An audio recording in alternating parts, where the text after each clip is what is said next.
Deputy Speaker, I've been visiting local community and sporting groups in my community that do such important work to provide spaces where we can all come together.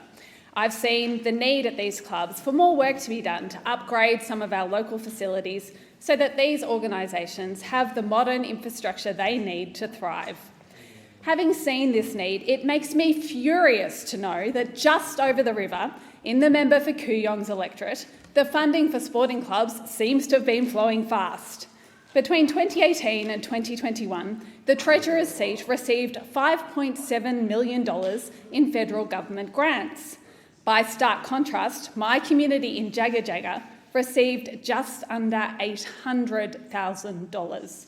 So in the same 3-year period, Liberal-held Kooyong, just across the river, received more than 7 times, that's right, 7 times more grant funding than my community.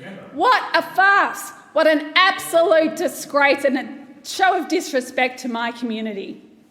A tennis club, a bowling club in Kooyong each received $50,000 for lighting upgrades.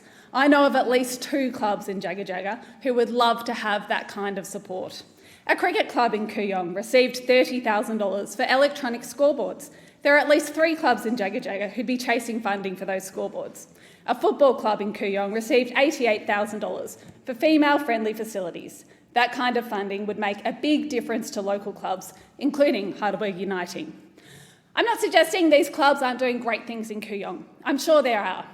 But there is no credible explanation for why federal grants funding in Kooyong is 7 times what it is in Jagga Jagga, other than this Liberal government is concerned about keeping the Treasurer's seat.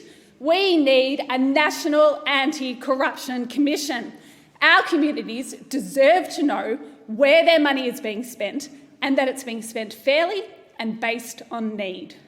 The Morrison government has had 3 years to introduce a national anti-corruption commission. 3 years. And yet now, in the dying days of this parliament, they tell us, whoops, sorry, we've run out of time. Not a priority, apparently. We can spend weeks and weeks debating other things, but they can't bring legislation for a national anti-corruption commission. It is just not good enough. They've squibbed it, and they've finally admitted that they've squibbed it, and they won't be doing it. Well, Labor will get it done. We will introduce a powerful, independent, national anti-corruption commission.